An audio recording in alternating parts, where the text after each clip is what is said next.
Diary of a Wimpy Kid, The Getaway by Jeff Kinney. The worst part of having someone to tell you about their vacation is trying to pretend you're happy for them, because no one wants to hear all about the fun they didn't have. The only vacations I want to hear about are the ones where things went wrong. That way, I don't feel bad for missing out. Well, my family just got back from vacation, and believe me, if I would have stayed home, I would have. But I didn't have a choice. A few days ago, this vacation wasn't even supposed to happen. We were just having a normal December, and I was really looking forward to Christmas. But Mom and Dad were getting all stressed out about everything we had to do to get ready for the holidays. We're way behind on decorating the house, and nothing was going the way it was supposed to. I'm sure we could have gotten our act together in time for Christmas, but one night an ad came on TV, and that totally turned our holidays upside down. The commercial was for this place called Isla de Corrales, where Mom and Dad went out for their honeymoon. And that is the reason why I know is because every time an ad that comes on TV, the two of them get all kissy faced.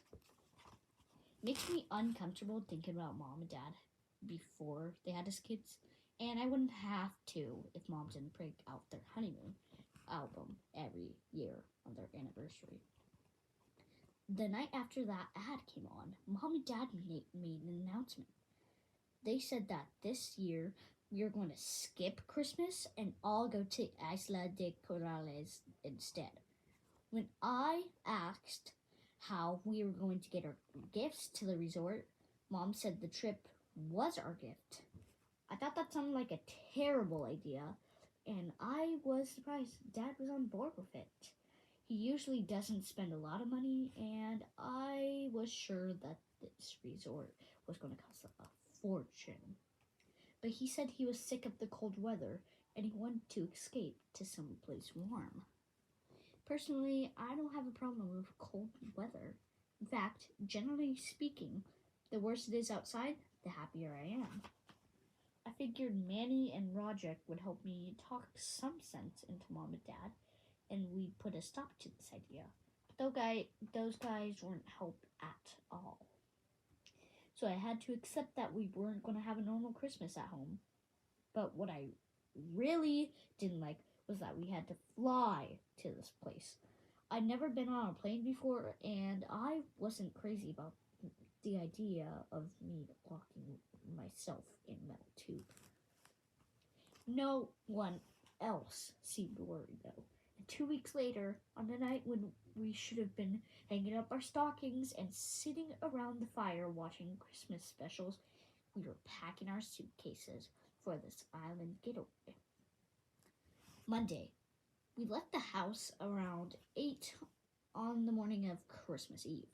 Dad was uptight because he wanted to leave an hour earlier, but Mom said he was being ridiculous and we'd get to the airport in plenty of time. It was only about 20 degrees outside, but Roderick was already dressed for a vacation. It turns out Dad was right. We should have left earlier. Apparently, Christmas Eve is one of the busiest travel days of the year, so the roads were choked with families driving to see their relatives. And no one really seemed to be in the Christmas spirit either. What made things a lot worse was when it started to snow. After that, things slowed to a crawl. Mom and Dad started arguing over what time we should have left, and Dad almost missed the exit for the airport. He had to cut across 3 lanes of traffic, which didn't look easy. When we reached the airport, the main parking lot was full.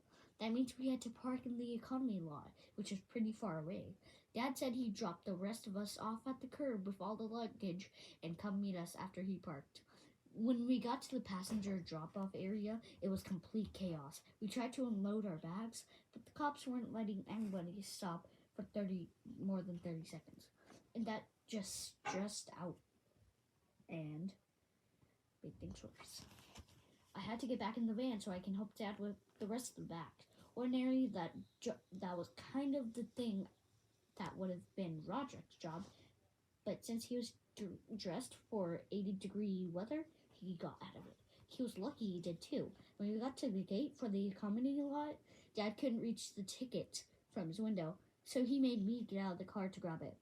Unfortunately, I didn't notice that there was a giant slush puddle on the right of the car until it was too late. After we parked, we rolled our bags to the nearest shuttle stop, which wasn't a lot of fun. Okay, I'll see you in the next episode. Play your way.